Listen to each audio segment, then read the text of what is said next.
Hello, everyone. This is Rick, and welcome to Astral Club. I think we have a special episode today. This is going to be called Astral Projection to the Akashic Records. This has been something that people have been asking me if I had visited for years, and each time I'd have to tell them no. For those of you who aren't quite sure what the Akashic Records are, it is a universal record storehouse that stores the universal records. It's somewhere on the higher astral or on the mental plane. It depends who you ask. And these records store the past and the present, but they also store the future, which is particularly interesting. And keep in mind, it's not just Earth, it's the entire universe. And most particularly, whenever there's an intelligence involved, an animal self-awareness to some extent, the records are definitely kept on those types of life forms and planets. Although I don't pretend to know the entire scope. I don't know that anyone knows the entire scope of the records. So at any rate, earlier this week, I decided, after I left my body, to shoot for the Akashic Records. Well, I had a moment of unconsciousness, and I materialized in what looked like an enormous library. And I was in a heap on the floor. I got up, and immediately there was, I'd say, someone who looks 70, 80-ish, very old, but well dressed, and he addressed me with a British accent, which I thought was a nice touch. He welcomed me by name to the Akashic Records and said that a tour had been arranged for me by my friend. And as soon as he said that, the whole angel friend kicked in. So I had to smile at that. I said, well, lead away. So we started walking through this enormous library, and there was these beautiful, enormous bookcases stuffed with books from all and scrolls from all ages, and it looked like it was made from the finest mahogany. Now, of course, all of this was a conventionalization for my benefit, because that's what they do when people from different places visit. To see the actual pure Akashic Records would probably be very disorienting.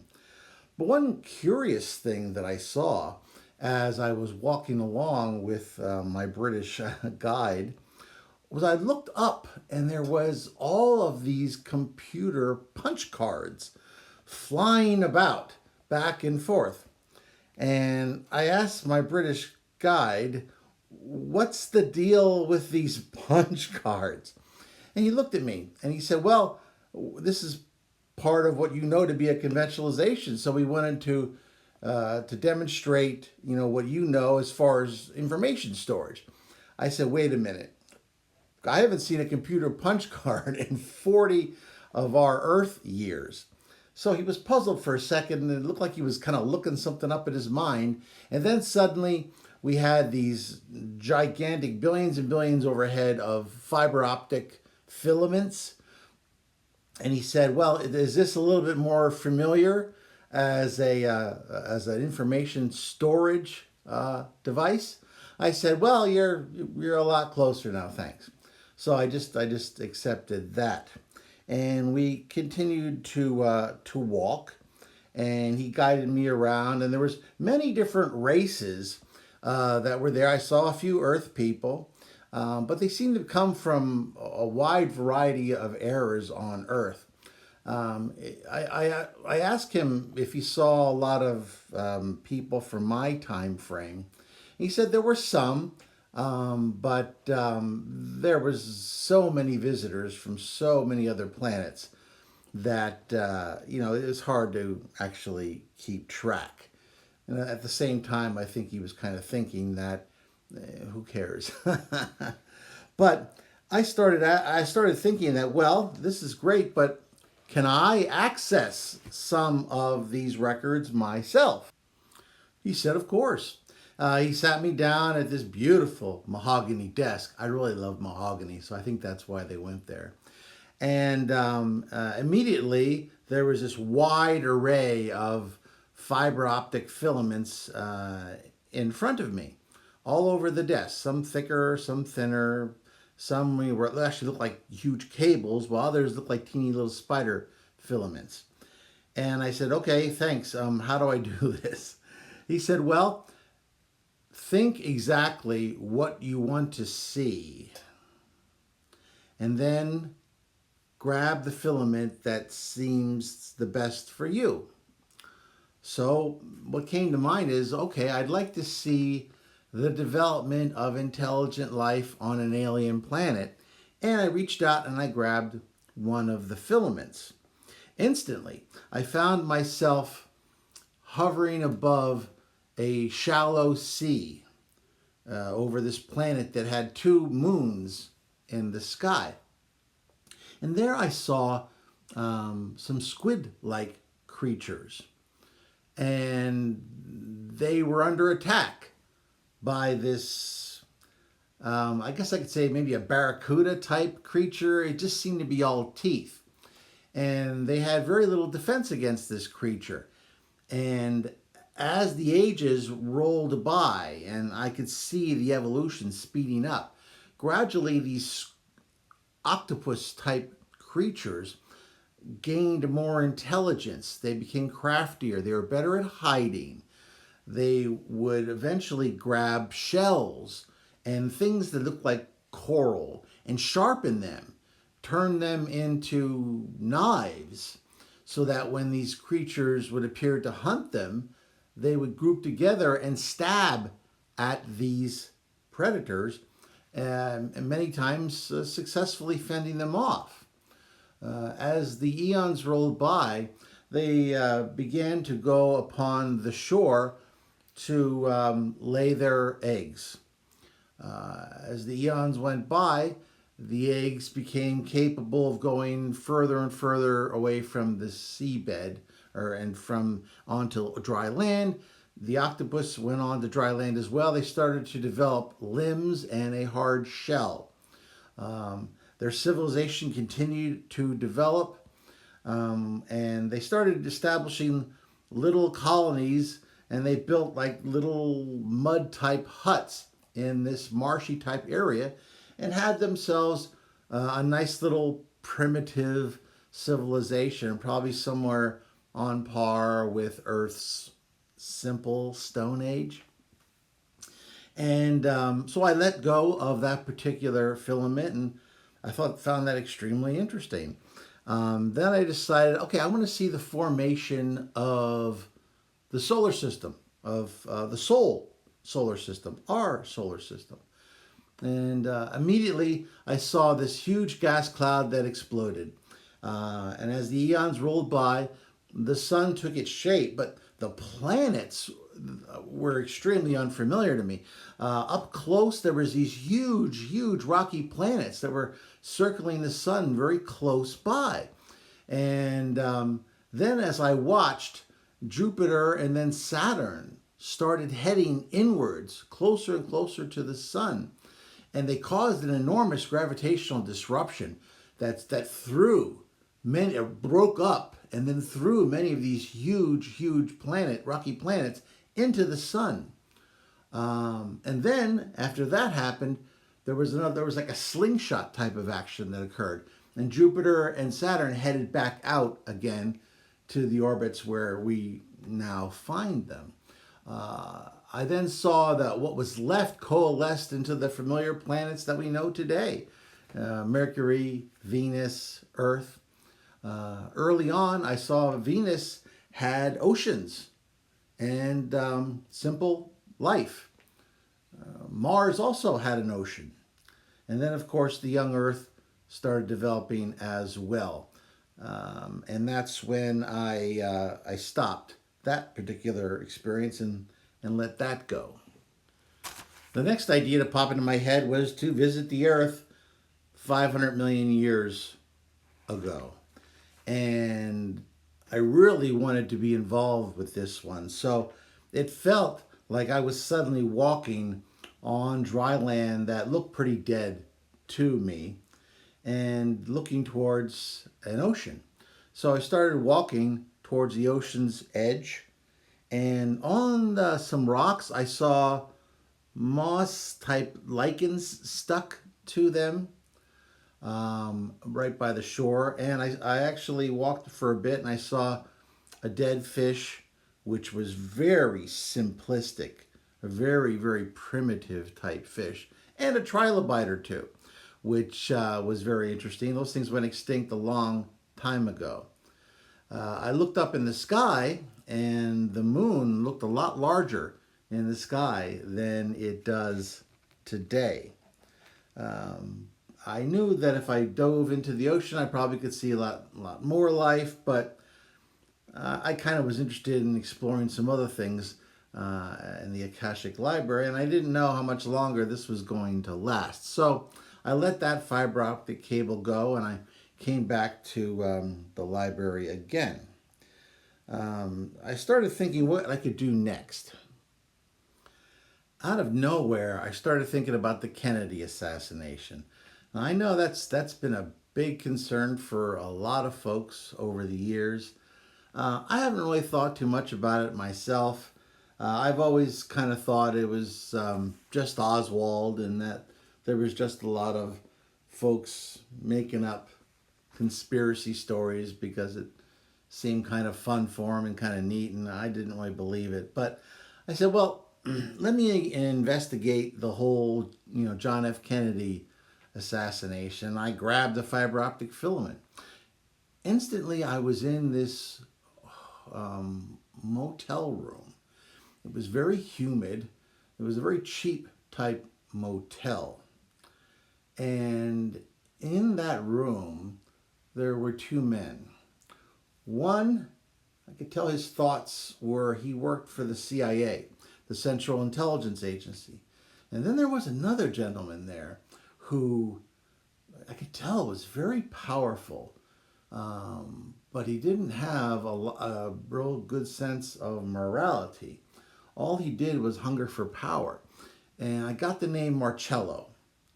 And he evidently was conspiring with this CIA officer, and they were talking about assassinating the President of the United States and how they could make that happen. The CIA offered to provide all of the necessary intelligence about the President's movements, and they were discussing who should provide the sharpshooters. There'd be at least two. The CIA obviously had some good people, but the Mafia claimed they had some too. And they were unsure as to who was going to do that. For sure, this individual, Marcello, was saying that he had someone in mind who could take out the patsy.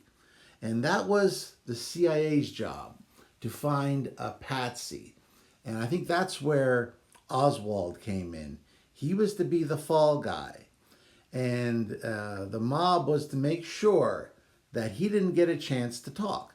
And they knew this club owner who had been associated with the Chicago outfit as kind of an outlier, but he had terminal cancer and he knew it. And he also owed the mob a lot of money, and he was worried about his family. So they said they could get him to take out the patsy so that he wouldn't talk. So I was just shocked by all of this because, as I said, I never paid a lot of attention to this, and when I did, I thought it was just Oswald acting alone. So, take that, as you like. It was a heck of a surprise to me. The next thing I decided to do was check out on this whole plague thing that we're currently stuck with. Now, keep in mind that I don't personally subscribe to the whole conspiracy theory on this thing either. But I tried to keep an open mind, and I grabbed the filament. And instantly I found myself hovering over this lab in China. And I don't speak Chinese, but the thoughts that I got was that there was a biowarfare experiment. The Chinese were trying to develop a virus, an organism that could be easily transmitted and that would be fairly deadly, but that they could control it, and then they could then use it as a bio weapon. Something happened, something went wrong, it got released, and they tried to clamp it down, and try to keep it secret, but it ended up just escaping and going throughout the world. So I don't know. I mean, I don't want to believe something like that, but that's what I got when I investigated that whole thing. Um, the next thing I checked out was my own past lives, and there was a lot of personal stuff involved there, and I'm not going to get into a lot of details. I can tell you that I did have some lifetimes as a soldier. I had some lifetimes as various priests and religions, and I had past experience with astral projection. So perhaps that's where some of the information that I seem to have has come from. Finally, I decided to look into the near future of Earth here, and most particularly the next 10 years, because I usually don't spend a lot of time doing that in the astral because I just don't have time to spend when you're that close to the present. And what I saw was very volatile. The next 10 years are going to be very volatile. Our lives in 2030 will be substantially different than they are right now. There's going to be some good advances, but there's going to be more problems.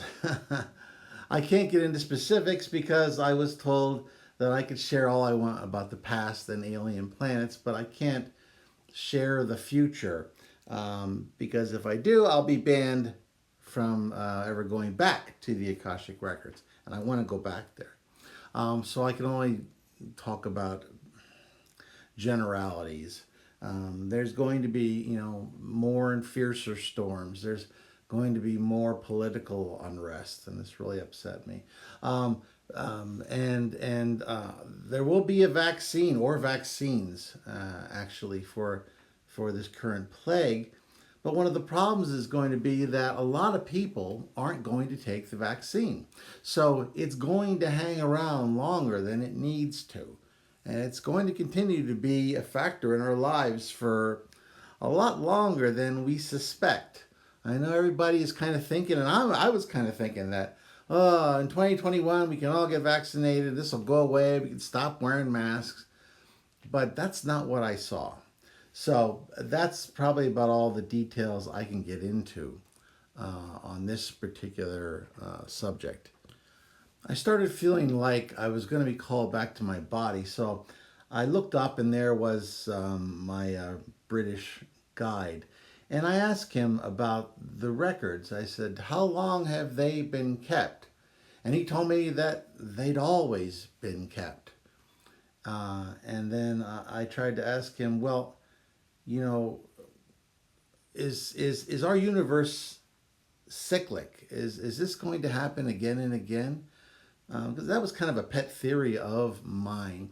And he said that in the most simplistic answer that he could give, that everything that has happened and will happen again.